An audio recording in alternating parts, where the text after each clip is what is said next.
Hello বন্ধুরা, এটা Saudi আরব আবাহা খামিজের পড়ন্ত একটা বিকাল।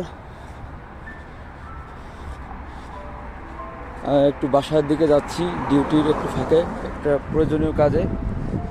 তো খুব শখ করে বিদেশে আসছিলাম যে ভালো কিছু একটা করবো, একটা দিন ছুটি থাকবে, মনের ভেতর একটু ভালো থাকবে, রেস্ট নিতে পারবো, ঘুরতে পারবো।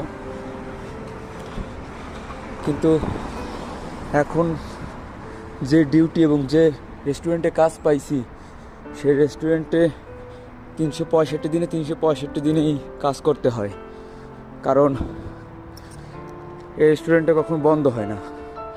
বাংলাদেশ সময় সন্ধ্যা 7টা হতে সকাল 7টা পর্যন্ত ডিউটি করতে হয়, আর এসে রান্না করে খেটে আবার যেতে হয়। এক পলকও সময় থাকে না, ঘুম থেকে উঠে খাইতেও ইচ্ছা করে না। খুবই কষ্টদায়ক এবং বেদনাদায়ক। ঠিক নয়, ঈদের দিনও সেদিনও বন্ধ না। এটা আমার বাসা, চলে আসছি।